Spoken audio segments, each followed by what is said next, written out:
तो जो आज हम जो पढ़ने वाले हैं, जैसा कि आप जानते हैं कि हमारे चैनल की एक खासियत रहती है कि हम जब भी कोई एक्सरसाइज पढ़ाते हैं तो उस एक्सरसाइज के अंदर जितनी भी क्वेश्चन हैं उन्हें करने के लिए जिन जिन चीज़ों की ज़रूरत होती है उन सारी चीज़ों को हम पहले एक बेसिक कॉन्सेप्ट के अंदर पढ़ते हैं। ये हमारे यहाँ खासियत है बच्चों, हम हर एक एक्सरसाइज का बेसिक कराते हैं, बिल्कुल उसके अंदर जो चीज़ें यूज होने वाली हैं उन सारी चीज़ों को बहुत अच्छे से डिटेल में हम पहले ही पढ़ लेते हैं और फिर जाते हैं हम क्वेश्चंस पर। तो यार क्वेश्चंस क्यों नहीं सॉल्व होंगे, ठीक है, तो बहुत बेहतरीन होगा, टेंशन मत लीजिएगा। तो आज हम जो है एक्सरसाइज 1.2 स्टार्ट करेंगे और उसके बेसिक कॉन्सेप्ट के बारे में बात करेंगे सिर्फ। अगर आपने ये वीडियो नहीं देखेंगे आप तो आपको क्वेश्चन समझने में समस्या आएगी, इसीलिए मैं अलग से एक वीडियो प्रोवाइड करता हूं एक्सरसाइज से पहले के बिल्कुल बेसिक का, ठीक है, जिससे कि आपको समस्या ना आए एक्सरसाइज के अंदर। तो आज हम जो इसमें पढ़ने वाले हैं बच्चों, जो एक्सरसाइज 1.2 में जो क्वेश्चंस पूछे जा रहे हैं वो पूछे जाएंगे आपसे एलसीएम और एचसीएफ से संबंधित, लघुत्तम समापवर्तक और महत्तम समापवर्तक से संबंधित, ठीक है। एक थ्योरम है बच्चों, उसको भी मैं यहाँ पे बताऊंगा, और कुछ संख्या होती हैं जैसे भाज्य संख्या, अभाज्य संख्या। वैसे मैं इन संख्याओं के बारे में आपको सबसे पहले वीडियो में बता चुका हूँ, बट इसके अंदर थोड़ा सा जो संख्याओं का यूज है उसमें से कुछ संख्याएं इस एक्सरसाइज में यूज होंगी तो उनको भी मैं आपको समझाऊंगा। ये जो मैंने बोला ना भी 2-3 मिनट, यार इसको कभी जिंदगी में स्किप मत करिएगा कि सर यार ये तो आके 2 मिनट ऐसे ही बोलते हैं। देखिए मैं जो भी बोलता हूँ उसके अंदर बहुत चीज़ें छिपी होती हैं, तो आप लोग इन चीज़ों को जो है सुना करिए। मैं इसके अंदर जो बोलता हूँ ऐसा ना होगा आपने स्किप कर दिया और मैं कुछ ऐसा बोल गया जो आपको आगे जाकर नुकसानदायक हो या आपके दिमाग में समझ में ना आए। तो इन चीज़ों को सुना करो। देखिए सारी चीज़ें हम बोलते हैं, हमें भी पता टाइम की बेहद ज़्यादा कीमत है, तो हम यहाँ 3 मिनट या 4 मिनट खड़े होकर अगर फालतू बोल रहे हैं तो ये हम भी जानते हैं गलत है, तो हम फालतू नहीं बोलते हैं, हम सारी चीज़ें काम की ही बोलते हैं, ठीक है। और अभी शुरुआत हो रहा है बैच देखिए हमारा, तो मैं आपको आगे तक के लिए एक बात बता देता हूँ, इस बात को विशेष ध्यान रखिएगा। मैं जब पढ़ाऊँ तो मेरे बोलने, सबसे मेन बोलना और लिखाना दोनों पे जरूर फोकस रखिएगा, ठीक है। ऐसा मत कीजिए सोचिएगा कि मैं बोल रहा हूँ तो यार पता नहीं क्या बोल रहा हूँ, कोई काम की बात नहीं है, ये सबसे बड़ी गलती मत कर देना। मेरे बोलने और लिखाने दोनों पे फोकस करना, आपको कोई भी पॉइंट ऐसा नहीं हो सकता मैथ में जो परेशान कर जाए, इस बात की गारंटी है बच्चों, ठीक है। उस लेवल से पढ़ाऊंगा, ओके। चलिए तो बच्चों आज हम जो पढ़ेंगे यहाँ पर, हम पढ़ेंगे सबसे पहले थोड़ी सी चीजें हम पढ़ लेते हैं। गुणनखंड, फैक्टर के बारे में आपने 9th में सुना होगा, फैक्टर क्या होते हैं, गुणनखंड क्या होते हैं, तो देखिए थोड़ा सा उसके बारे में पढ़ लेते हैं, ठीक है, क्योंकि इसका यूज है। अगर हम यहाँ पे यह बात करेंगे गुणनखंड, गुणनखंड जिन्हें हम फैक्टर्स बोलते हैं, क्या बोलते हैं बच्चों, फैक्टर्स। तो गुणनखंड क्या होते हैं यार, ये फैक्टर क्या होते हैं। तो देखिए बच्चों अगर हमारे पास कोई नंबर, देखिए बहुत सिंपल भाषा में समझाऊंगा, ये चीजें आपको किताबों में नहीं मिलेंगी जिस तरीके से मैं आपको बता रहा हूँ, बिल्कुल अपनी घर की लैंग्वेज में समझाने वाला हूँ, टेंशन मत लीजिएगा, ठीक है, बिल्कुल जीरो लेवल से, फिक्र नहीं करनी है। टाइम जाएगा बट समझ में पूरा आएगा। टाइम की कीमत तब हमें मालूम पड़नी चाहिए जब हम टाइम वेस्ट कर रहे हैं और कुछ समझ में नहीं आए, लेकिन अगर टाइम जा रहा है और समझ में आ रहा है तो वहाँ टाइम वेस्ट नहीं कह सकते आप, ठीक है। तो देखिए गुणनखंड क्या होता है, जैसे हमारे पास कोई नंबर है, कोई भी नंबर ले सकते हैं, उस नंबर को हमने तोड़ दिया और ऐसा तोड़ दिया कि उससे ज्यादा फिर उसको और तोड़ा नहीं जा सकता।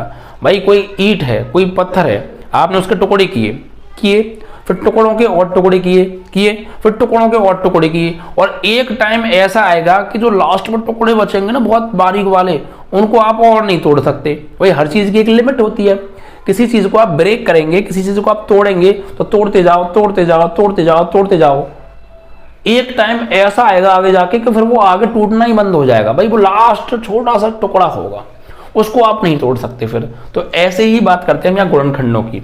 अगर कोई संख्या है, उस संख्या को आप कई जगह तोड़ दो और इतना तोड़ दो कि लास्ट में आके वो आगे टूटे ही ना, भाई टूटना बंद हो जाए, उससे आगे नहीं तोड़ सकते हैं। तो उससे आगे जब नहीं तोड़ सकते हैं तो वही संख्या क्या कहलाती हैं, गुणनखंड कहलाती हैं। किसकी, उस संख्या की, बड़ी वाली संख्या की, वो गुणनखंड कहलाती हैं। क्लियर।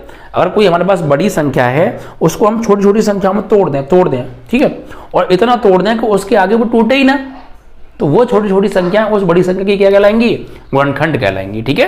कैसे, आइए समझते हैं। आपने फैक्टर किए होंगे क्लास 8th में भी, 9th में भी बहुत पढ़े होंगे। जैसे यहां पर मैं आपको उदाहरण देकर समझाऊंगा, ठीक है। जैसे मेरे पास 12 है, ये क्या है, 12 एक नंबर है, इस 12 को मुझे तोड़ना है और ऐसा तोड़ना है कि इसके बाद इसका टूटना ही बंद हो जाए, ठीक है। जैसे आपने इस तरीके से गुणनखंड किए होंगे 12 को आप तोड़िए तो 12 कैसी संख्या है? सम संख्या है। सम विषम संख्याओं के बारे में बहुत ज़्यादा मैं डिटेल में समझा चुका हूँ। पहली वीडियो में आपने नहीं देखा तो वहाँ जाके जरूर देखिए, उसका लिंक इस वीडियो को डिस्क्रिप्शन में भी है, प्लेलिस्ट में भी अवेलेबल है। ठीक है, तो 12 को हम तोड़ेंगे। 12 एक सम संख्या है, ऐसी संख्या जिसके पीछे 0, 2, 4, 6, 8 इकाई की जगह पर उनमें से कोई एक आ जाए तो वो सम संख्या होती है। और सम संख्या 2 से पूरी पूरी कट जाती है, विभाजित हो जाती है। 2 से काटो भैया से, 2 छिक्के 12, 2 तिया 6 और 3 एकम 3। तो इस 12 के जो हमने गुणनखंड किए वो क्या हुए? इस 12 को हमने लिखा 2, 2, 3 और 1, यानी 2 गुणा 3। ये हो गए इसके गुणनखंड। क्या आप इस 2 को और तोड़ सकते हैं? अब ये 2 नहीं टूटेगा भाई, 2 को और छोटा नहीं किया जा सकता है, 2 को और ब्रेक नहीं कर सकते हैं हम। ये इसकी लास्ट स्टेज है 2 की ब्रेक होने की। ठीक है, अगर आपको सब तोड़ तो सकते हैं, 2 को हम 2 × 1 लिख सकते हैं, तो भैया मल्टीप्लाई करोगे वापस वही मिल रहा है, और 1 से मल्टीप्लाई करने पर 2 पर कोई फर्क थोड़ी पड़ेगा। हाँ, आप कहते हैं कि भाई 2 × 3 तोड़ो, तो इनका मल्टीप्लाई करने पर 6 आ जाता, तो इनमें से कुछ भी नहीं मिला। बट 2 × 1 करोगे तो इनमें से यही तो मिल गया वापस। तो मतलब 2 को और ज्यादा ब्रेक हम नहीं कर सकते हैं। ये लास्ट स्टेज है 2 के ब्रेक होने की। ऐसे ही 3 भी क्या है? इसकी लास्ट स्टेज है। अब इनको कहते क्या है वो मैं आगे समझाऊंगा। जिनकी जो ब्रेक होने की जो स्टेज होती है वो लास्ट होती है, उनको और ज्यादा नहीं तोड़ सकते, तो फिर उनको कहा गया जाता है। ये सारी चीजें मैं आपको आगे डिस्कस करने वाला हूं, फिक्र मत कीजिए। तो फिलहाल मैं क्या समझा था? गुणनखंड, ऐसे छोटे छोटे संख्या के टुकड़े, उनको और नहीं तोड़ा जा सकता है। फिर वही टुकड़े उस बड़ी संख्या के क्या कहलाते हैं? गुणनखंड कहलाते हैं। क्लियर? और एक ट्रिक और समझ लीजिए। क्या? जो इसके टुकड़े होंगे वो इस संख्या को जरूर पूरा पूरा काटेंगे, तो वो इसके गुणनखंड हैं, वरना नहीं है। समझ में आया? ये 12 को हमने तोड़ा 2 × 3 × 2 में। ठीक है, अब इनको और नहीं तोड़ सकते हैं। अगर ये 12 के गुणनखंड हैं तो ये जो है इस 12 को पूरा पूरा काटेंगे जरूर।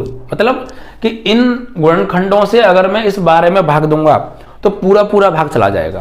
क्या चला जाएगा? पूरा पूरा भाग चला जाएगा। जैसे आप 2 से भाग दीजिए 12 में, 2 छिक्के 12, पूरा पूरा चला गया, शेषफल क्या बचा? 0। 3 से भाग देंगे, 3 चौक 12, पूरा पूरा भाग चला गया, शेषफल क्या बचा? 0। तो मतलब समझ में आया? अगर किसी संख्या के हम गुणनखंड करते हैं तो गुणनखंड वो संख्याएं, वो छोटी छोटी संख्याएं होती हैं जिनको हम और नहीं तोड़ सकते हैं, और वो जरूर उस बड़ी संख्या को पूरा पूरा काट देती हैं। उन संख्याओं से बड़ी संख्या में पूरा पूरा भाग जरूर जाता है। ठीक है, उन्हीं को हम बोलते हैं उस बड़ी संख्या के गुणनखंड। क्लियर हो गए? और भी ले लेते हैं एक आधा एग्जांपल। जैसे मान लीजिए मेरे पास है 25 है, तो 25 को मैं क्या तोड़ूंगा? 5 × 5, और नहीं तोड़ सकते हैं इनको। 5 को अगर मैं कहूं और तोड़ो तो क्या तोड़ोगे? 5 × 1 कर सकते हो, लेकिन 5 × 1 5 ही तो होता है, तो 5 को और नहीं तोड़ा जा सकता है। तो ये लास्ट स्टेज है इनकी, इनको और ब्रेक नहीं किया जा सकता है। इनको कहते क्या है ये मैं आगे डिस्कस करूंगा, फिक्र मत कीजिए। फिलहाल जो मैं समझाने की कोशिश कर रहा हूं उसे समझिए। गुणनखंड क्या होते हैं?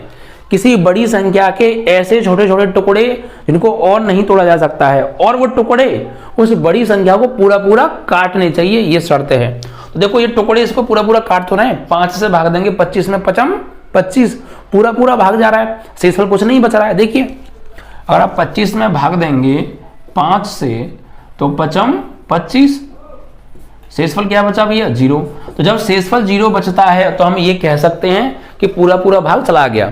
अगर यहाँ शेषफल 0 की जगह कुछ और बचता, 1 बचता, 2 बचता, तो फिर हम ये कह देते हैं कि पूरा पूरा भाग नहीं गया। पूरा पूरा भाग कब माना जाता है कि भाई पूरा पूरा भाग चला गया? ये कब माना जाता है? जब भाग देने पर शेषफल क्या बचे? 0 बचे, तो हम ये कह देते हैं कि पूरा पूरा भाग चला गया।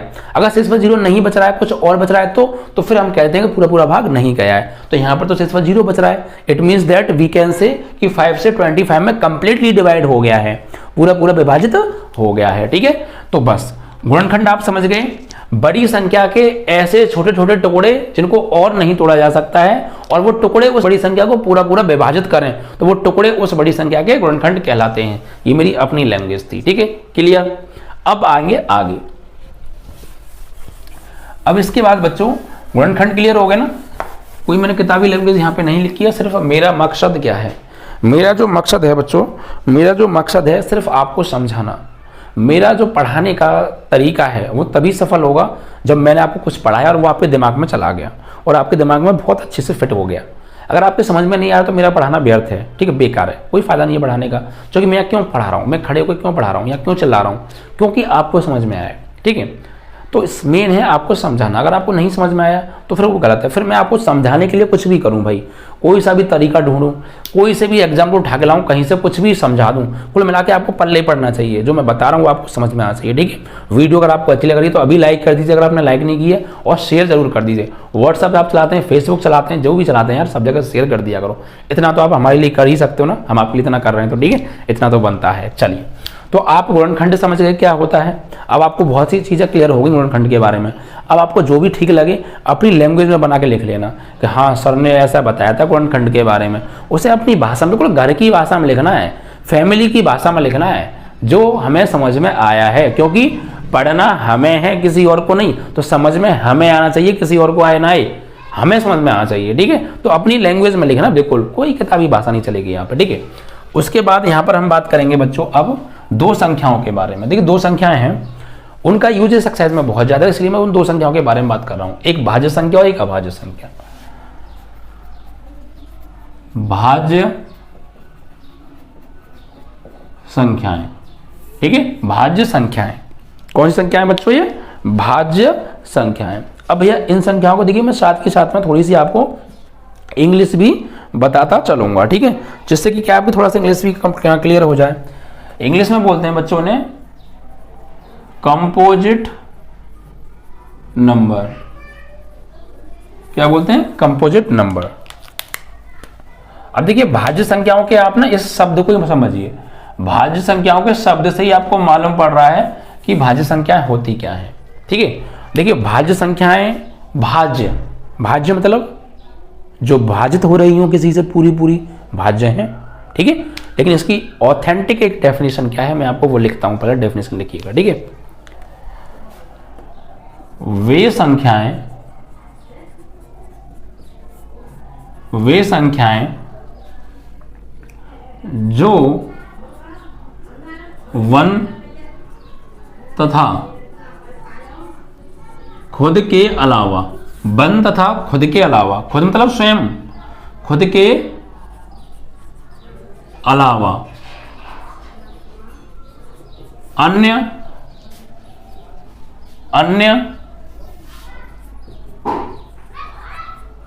संख्याओं, अन्य संख्याओं से भी, अन्य संख्याओं से भी पूरी पूरी विभाजित हो जाएं, विभाजित हो जाएं। भाज्य संख्याएं कहलाती हैं, ठीक है। यानी वे संख्याएं जो वन और खुद के अलावा अदर दूसरे नंबरों से भी पूरी पूरी कटें, पूरी पूरी विभाजित हों, और नंबरों का भी पूरा पूरा उसमें भाग चला जाए, तो वे संख्याएं भाज्य संख्याएं कहलाती हैं। क्लियर? देखिए, कोई भी एग्जांपल ले लीजिए आप, जैसे मैंने ले लिया 6 को अगर मैं 1 से भाग दूंगा तो पूरा पूरा भाग चला जाएगा, बिल्कुल चला जाएगा। देखिए एग्जांपल ले लेते हैं, 6 ले लिया, 6 को अगर मैं 1 से भाग दूंगा तो 1 का 6 में भाग देंगे तो 1 6 का 6, शेषफल क्या बचा? 0, और शेषफल 0 बच गया। इसका मतलब ये हो गया कि 1 से 6 में पूरा पूरा भाग जा रहा है। और देखिए 6 में आप 6 से ही भाग दो, 6 एकम 6, शेषफल क्या बच गया? 0 बच गया। तो देखिए ये संख्या 1 से पूरी पूरी विभाजित हो रही है, और ये 6 से ही, यानी खुद से भी पूरी पूरी विभाजित हो रही है या नहीं हो रही है? तो ये संख्या 1 से भी पूरी पूरी विभाजित हो रही है और खुद से भी हो रही है। तो वे संख्या जो 1 तथा खुद के अलावा अन्य से भी कटें, तो 1 और खुद से तो कट ही रही हैं, प्लस अन्य से भी कटेंगी, अन्य नंबरों से भी पूरी पूरी कट जाएंगी। कैसे? आइए देखते हैं। अन्य नंबरों का भी पूरा पूरा भाग चला जाएगा। जैसे 6 में अगर हम भाग दें 2 से, तो 2 तिया 6, शेषफल क्या बचा? 0, मतलब पूरा पूरा चला गया 2 का। और 6 में भाग दो आप 3 से, 3 दूनी 6, शेषफल क्या बचा? 0, 3 का भी भाग पूरा चला गया। मतलब डेफिनेशन में आ जाओ, बिल्कुल वही डेफिनेशन है जो मैंने यहां समझाया है। वे संख्याएं जो 1 तथा खुद के अलावा अन्य संख्याओं से भी पूरी पूरी विभाजित हो जाएं, भाज्य संख्याएं कहलाती हैं प्यारे। तो देखो 1 से भी पूरी पूरी विभाजित हो रही है, खुद से भी हो रही है, और प्लस 1 और खुद के अलावा 2 और 3 यानी अन्य संख्याओं से भी पूरी पूरी विभाजित हो रही है। तो यही भाज्य संख्या है। ठीक है, वे संख्याएं जो 1 और खुद के अलावा अन्य से भी कटे हैं वही तो होती हैं भाज्य संख्याएं। क्लियर, एकदम बेहतरीन तरीके से हो जाएगा। ठीक है, अब देखिए मैंने आपको अभी एक बात बताई थी कि गुणनखंड क्या होते हैं। ऐसे नंबर, एक बड़ी संख्या के छोटे छोटे ऐसे टुकड़े जो बड़ी संख्या को पूरा पूरा काटें वो उसके गुणनखंड कहलाते हैं। ठीक है, बड़ी संख्या के छोटे छोटे ऐसे टुकड़े जो उस बड़ी संख्या को पूरा पूरा काट दें वो उसके गुणनखंड हैं। तो ऐसे ही अगर मैं ये बात करूं कि यहां पर इस 6 के गुणनखंड कितने हैं, तो 6 के वो छोटे छोटे टुकड़े, 6 के वो छोटे छोटे टुकड़े जो 6 को पूरा पूरा काटें वो उसके गुणनखंड कहलाएंगे। तो भाई 6 को पूरा पूरा कौन काट रहा है, 1 काट रहा है, तो 1 6 का गुणनखंड है भाई। 6 को 6 ही पूरा पूरा काट रहा है तो 6 का ही गुणनखंड है। 6 को 2 भी काट रहा है, ठीक है, तो 2 भी क्या हो गया, गुणनखंड हो गया ना, किसका, 6 का। ठीक है, 6 को 3 भी कंप्लीटली डिवाइड कर रहा है तो 3 भी 6 का क्या हो गया, फैक्टर हो गया। ठीक है, तो इस प्रकार हमें इन चीजों को समझना है। क्लियर। तो बच्चों हम यहाँ पे एक बात और कह सकते हैं, क्या, देखिए भाज्य संख्या के गुणनखंड कितने हैं यहाँ पर, इसका 6 के गुणनखंड कितने हैं, एक तो 6 का गुणनखंड वो खुद है क्योंकि वो खुद से पूरी पूरी कट रही है, एक 6 का गुणनखंड 1 हो गया क्योंकि 1 उसको पूरा पूरा काट रहा है, एक 6 का गुणनखंड 2 भी हो गया क्योंकि 2 भी तो 6 को काट रहा है, एक 6 का गुणनखंड 3 हो गया क्योंकि 3 भी तो 6 को काट रहा है। तो वे संख्याएं जो उस संख्या को पूरा पूरा काटती हैं वो उसकी गुणनखंड कहलाती हैं। तो हम यहाँ पे एक डेफिनेशन और अपनी भाषा में लिख सकते हैं, क्या, कि भाज्य संख्या के यानी वे संख्याएं जिनके गुणनखंड 2 से ज्यादा होते हैं वो संख्याएं भाज्य संख्याएं कहलाती हैं। क्योंकि देखो मैंने क्या बताया, डेफिनेशन क्या है, वे संख्याएं जो खुद से कटें, वे संख्याएं जो खुद से कटें तो खुद भी गुणनखंड हो गया एक तो, और 1 से कटें तो 1 भी उसका ही गुणनखंड हो गया, इनके अलावा अन्य से भी कटें तो और भी इसके गुणनखंड हो गए, तो 2 से ज्यादा गुणनखंड हो गए, नहीं हो गए भाई। कोई भी संख्या खुद का गुणनखंड तो होती है, वो कोई भी संख्या हो वो खुद का गुणनखंड तो होती है क्योंकि वो खुद से तो पूरी पूरी कटेगी, चाहे कैसी भी संख्या हो। तो कोई भी संख्या हो वो खुद से जरूर कटती है, तो कोई भी संख्या हो खुद का गुणनखंड होती है। और 1 जो होता है 1 वो सभी संख्या का गुणनखंड होता है। क्यों सर, क्योंकि 1 का भाग सभी में चला जाता है भैया, 1 का भाग सभी में चला जाता है, किसी भी संख्या में भाग दो 1 से पूरा पूरा जाएगा। तो दो चीज आप दिमाग में बैठा लो कि कोई भी संख्या हो वो खुद का गुणनखंड होती है और 1 सभी का गुणनखंड होता है। क्लियर। तो इसके 2 गुणनखंड तो हैं, एक तो 1 और एक खुद, इसके अलावा और भी गुणनखंड हैं। तो ऐसी संख्याएं जिनके गुणनखंड 2 से ज्यादा होते हैं, 1 और खुद तो होगा ही होगा, प्लस उससे और भी ज्यादा गुणनखंड होते हैं, उसी को हम भाज्य संख्या कहते हैं। ठीक है, तो इसे हम एक भाषा में और लिख सकते हैं यहाँ पे डेफिनेशन या करके, वे संख्याएं जिनके गुणनखंड फैक्टर 2 से ज्यादा होते हैं, 2 से ज्यादा होते हैं, क्या कहलाती हैं, भाज्य संख्याएं कहलाती हैं। यहां लिख दीजिएगा भाज्य संख्याएं कहलाती हैं। ठीक है, तो भाज्य संख्या के गुणनखंड 2 से ज्यादा होते हैं, ये बात अपने दिमाग में नोट कर लीजिए, नोट डालकर लिख लीजिएगा। ठीक है, भाज्य संख्या के गुणनखंड 2 से ज्यादा होते हैं, 1 और वो खुद तो होता ही होता है, 2 तो यही हो गए, और 2 से ज्यादा मतलब वो और से भी कटती हैं, जैसे 6 से भी कट रहा था, 1 से भी प्लस अदर से भी कट रहा था। तो वे संख्याएं जिनके गुणनखंड 2 से ज्यादा होते हैं भाज्य कहलाती हैं। अब आपसे कोई पूछेगा भैया ये बताओ क्या ये संख्या भाज्य है, तो आप ये चेक कर लीजिए, 1 से और खुद से तो वो कटेगी, उस पर इग्नोर करो, 1 से और खुद से तो वो कटेगी। क्या वो किसी अदर से भी कट रही है, 1 और खुद को छोड़ के अगर वो किसी अन्य से भी कट रही है पूरी तो वो भाज्य है, क्योंकि उसके गुणनखंड 2 से ज्यादा हो गए, 3 भी हो सकते हैं, 4 भी, और डॉट कितने भी हो सकते हैं। लेकिन 2 से ज्यादा हो, 3 हो चलेगा, 4 हो चलेगा, बट 2 हो या 2 से कम हो तो नहीं होगी वो भाज्य।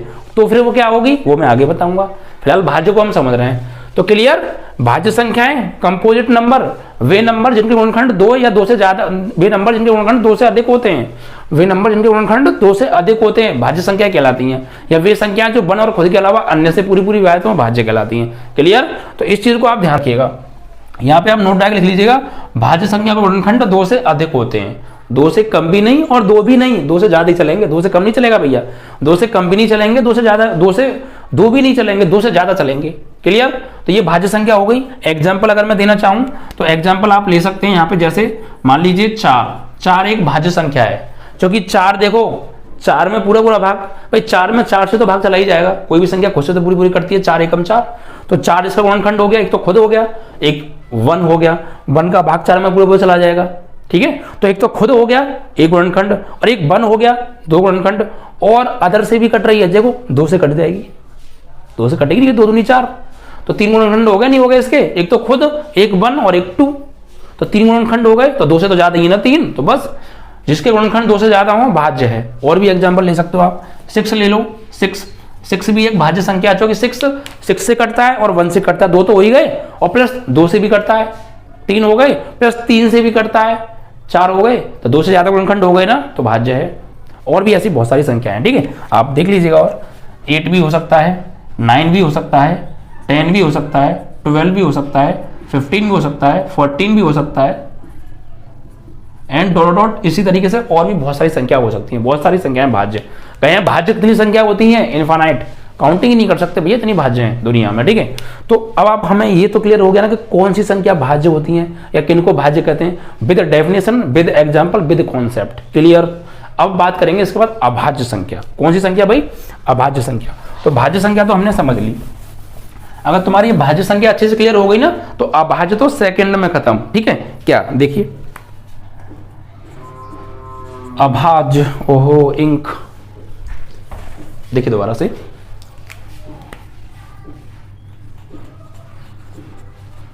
अभाज्य संख्याएं, जिन्हें हम इंग्लिश में बोलते हैं बच्चों प्राइम नंबर्स। क्या बोलते हैं? Prime numbers.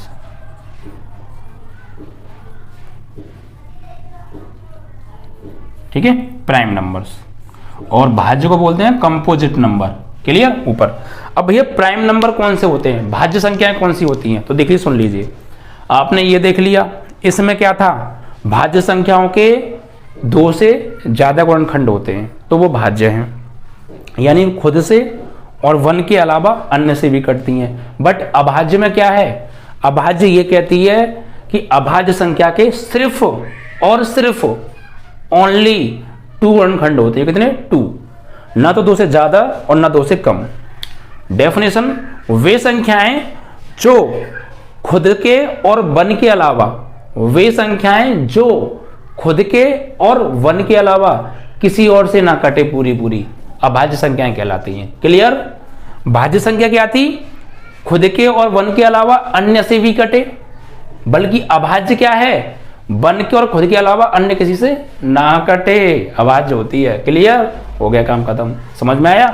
भाज्य संख्या 1 और खुद के अलावा अन्य से भी कटती है, बट अभाज्य संख्या 1 और खुद के अलावा किसी और से नहीं कटती है भैया। तो हम यहाँ पे डेफिनेशन लिख देते हैं इसकी। ठीक है, क्लियर ना? चलिए, तो यहाँ पे हम लिख सकते हैं, वे संख्याएं जो 1 तथा खुद यानी स्वयं के अलावा अन्य किसी संख्या से पूर्ण विभाजित ना हो,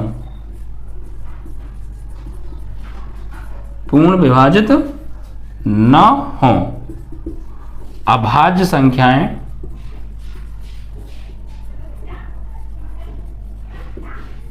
कहलाती हैं। क्लियर?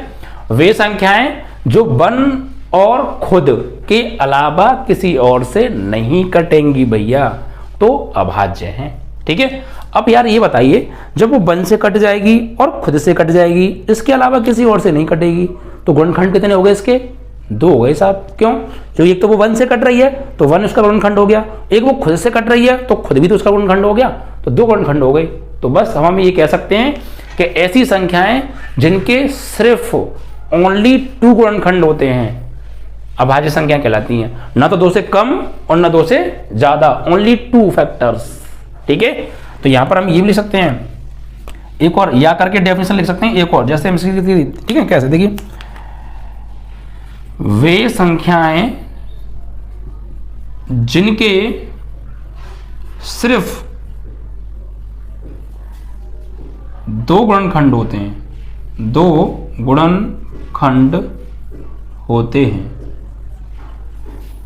अभाज्य संख्याएं कहलाती हैं, लिख लेना। ठीक है, तो क्लियर ना। अभाज्य संख्याएं, देखिए आपने अगर भाज्य समझिए, मैंने भाज्य में ज्यादा दम लगाया था, भाज्य में अभाज्य में दम नहीं लगाया। क्यों? क्योंकि भाज्य क्लियर तो अभाज्य अपने आप क्लियर। भाज्य के गुणनखंड दो से ज्यादा होते हैं, दो से कम नहीं। अभाज्य के गुणनखंड दो ही होते हैं, न दो से ज्यादा और न दो से कम, ओनली टू। कितने? Only two. तो वे संख्या जिनके फैक्टर्स सिर्फ दो होते हैं, वे संख्याएं जो सिर्फ दो संख्याओं से पूरी पूरी विभाजित होती हैं, वे संख्याएं जो सिर्फ दो संख्याओं से पूरी पूरी विभाजित होती हैं, किसी और से नहीं। एक तो वो खुद से और वन से, इनके अलावा किसी और से नहीं कटेंगी, तो वही तो संख्या क्या है? अभाज्य है। ठीक है, इसे एग्जाम्पल दीजिए सर। तो लीजिए एग्जाम्पल, जैसे मान लीजिए 5 है। 5 एक अभाज्य संख्या है कि सर क्यों? क्योंकि 5 को सिर्फ 5 ही पूरा पूरा काट सकता है और 1 पूरा पूरा काट सकता है, और कोई नंबर इस दुनिया में पैदा नहीं हुआ आज तक जो 5 को पूरा पूरा विभाजित कर सके। खुद के और 1 के अलावा ये किसी और से नहीं कटता है। तो इसके सिर्फ दो गुणनखंड हो तो गए, एक तो 1 और एक ये खुद। तो इसके गुणनखंड अभाज्य संख्या के ना तो 2 से कम होते हैं और ना 2 से ज्यादा होते हैं, सिर्फ 2 ही होते हैं। अगर 2 से कम गुणनखंड हुए ना तो वो अभाज्य नहीं होगी, 2 से ज्यादा हुए तब भी वो अभाज्य नहीं होगी, सिर्फ 2 ही चाहिए। होता है कोई बच्चा जिद्दी, इतने ही लूंगा, ठीक है इतने ही लूंगा, तो वही जिद्द वाली बात है इसकी, सिर्फ 2 ही गुणनखंड चाहिए। भैया 5 की शक्ल चेंज हो गई, मुझे ऐसा क्यों लग रहा है? कोई बात नहीं, दूसरा बना देते हैं। देखिए 5 है, ये एक क्या है? अभाज्य संख्या है। क्यों? देखिए 5 में भाग देंगे हम 1 से, 1 पंजे 5, देखना क्या आ रहा है? 0। 0 से फल आ गया। इट मीन्स हम कह सकते हैं कि 1 से 5 कंप्लीटली डिवाइड हो गया, और 5 को अगर 5 से डिवाइड करें तो 5 बन जा 5, रिमाइंडर क्या आ गया? 0 आ गया। इट मीन्स वी कैन से 5 इज प्राइम नंबर। ठीक है, तो क्लियर ना, चीजें क्लियर हो रही है ना। तो सिर्फ 2 ही गुणनखंड है, तो एक तो 1 और एक ये 5। तो ऐसी संख्या जिनके सिर्फ 2 गुणनखंड होते हैं, ओनली 2, न 2 से कम न 2 से ज्यादा, ओनली 2, वही अभाज्य संख्याएं होती हैं जिन्हें हम प्राइम नंबर के नाम से जानते हैं। आई होप कि आपको क्लियर हो गया होगा। एग्जाम्पल लिख देता हूं मैं यहाँ पे। जैसे अभाज्य संख्या की अगर हम बात करें तो 2 एक अभाज्य संख्या है, 3 एक अभाज्य संख्या है, 5 एक अभाज्य संख्या है, 7 एक अभाज्य संख्या है, 11 एक अभाज्य संख्या है, 13 एक अभाज्य संख्या है, 17 एक अभाज्य संख्या है, 19 एक अभाज्य संख्या है, 23 एक अभाज्य संख्या है, 23 के बाद 29 एक अभाज्य संख्या है, डॉट डॉट इन्फिनिट तक बहुत सारी अभाज्य संख्या है। तो ये सब अभाज्य संख्या है। ठीक है, तो अब देखिए क्वेश्चन कभी कभी क्या बनता है, जनरली पूछ लेते हैं, पेपर में तो खैर नहीं आता, आपके आस पड़ोस बड़े भाई पढ़ रहे होंगे, अच्छा बहुत होशियार बनना है, ये बता कि सबसे छोटी अभाज्य संख्या कौन सी है? तो सबसे छोटी अभाज्य संख्या जो होती है ना वो 2 होती है। आप कहोगे सर 2 क्यों होती है, 1 क्यों नहीं है? तो वो भी मैं बताऊंगा 1 क्यों नहीं है। भैया 1 है, 1 को ले लो तुम, 1 के कितने गुणनखंड है ये बताओ मुझे। 1 किससे किससे कट जाता है? भैया 1 सिर्फ 1 से ही कटता है, क्या 1 को कोई और भी काट सकता है क्या? नहीं। तो 1 जो है खुद से कटेगा और 1 से कटेगा, बट यार खुद भी तो वो खुद ही है, मतलब 1 ही है। तो 1 कितनी संख्याओं से पूरा पूरा विभाजित होता है? 1 जो है सिर्फ 1 से होता है, 1 बन जा 1, रिमाइंडर क्या बच गया? 0। 1 के अलावा 1 किसी अन्य संख्या से पूरा पूरा विभाजित नहीं होता है। तो इसका गुणनखंड कितने हो गए 1 के? 1। 1 का गुणनखंड सिर्फ 1 ही होता है और वो खुद, और कोई इसका गुणनखंड नहीं होता है। जबकि भाज्य संख्या कब होगी? जब 2 से ज्यादा गुणनखंड हो। भाज्य संख्या कब होगी? जब 2 से ज्यादा गुणनखंड हो। अभाज्य कब होगी? जब 2 ही गुणनखंड हो, ना 2 से कम ना 2 से ज्यादा। बट ये ना तो इसके गुणनखंड 2 से ज्यादा हैं और ना इसके गुणनखंड 2 हैं, सिर्फ 1 है। तो वे ये तो कोई ना तो भाज्य ना अभाज्य, क्योंकि अकॉर्डिंग टू डेफिनेशन भाज्य वो है जिसके गुणनखंड 2 से ज्यादा हैं, अकॉर्डिंग टू डेफिनेशन अभाज्य वो है जिसके गुणनखंड सिर्फ 2 हैं, ना 2 से कम चलेंगे ना 2 से ज्यादा। बट इसका तो सिर्फ 1 ही है, ना 2 से ज्यादा है ना 2 है, 1 है। तो ये ना भाज्य है ना अभाज्य है। क्लियर? 1 जो होता है ना भाज्य संख्या होती है ना अभाज्य संख्या होती है, ये दिमाग में नोट कर लीजिएगा। सबसे छोटी अभाज्य संख्या जो होती है वो 2 होती है, क्योंकि 2 से कट जाएगा और 1 से कट जाएगा, तो 2 ही गुणनखंड तो हो गए, इसके अलावा किसी और से नहीं कटेगा। 3 अगली अभाज्य संख्या है। दूसरी सबसे छोटी अभाज्य संख्या 3 है। दूसरी सबसे छोटी अभाज्य संख्या 3 है, क्योंकि 3 1 से कटता है और खुद से कटता है। फिर 5 है अभाज्य संख्या। ये सब नंबर मैंने जो लिखे हैं ये सिर्फ खुद से कट रहे होंगे पूरे पूरे और 1 से कट रहे होंगे, इसके अलावा किसी और से नहीं कट रहे होंगे मेरे भाई ये, इसलिए क्या है अभाज्य। और ये नंबर 1 और खुद के अलावा अन्य से भी कट रहे होंगे। इन नंबरों के गुणनखंड 2 से ज्यादा होंगे, इनके गुणनखंड न 2 से कम होंगे न 2 से ज्यादा, 2 ही होंगे। तो ये भाज्य और अभाज्य की हो गई कहानी खत्म। ठीक है, अगर ये पूछे सबसे छोटी भाज्य संख्या कौन सी है, भाज्य तो सबसे छोटी भाज्य संख्या 4 है, क्योंकि 4 से पहले जाएंगे 3 अभाज्य, 3 से पहले जाएंगे 2 अभाज्य, 2 से पहले जाएंगे 1 ना भाज्य ना अभाज्य। तो भाज्य शुरू कहां से होती है, फिर 4 से। तो सबसे छोटी भाज्य संख्या 4, सबसे छोटी अभाज्य संख्या 2, बड़ी सबसे पता नहीं भैया, मुझे भी नहीं पता, तुम्हें पता हो तो मुझे बता देना। बड़ी की नहीं पता कर सकते भैया, इन्फिनिट तक होती है, कितनी होती है कह नहीं सकते।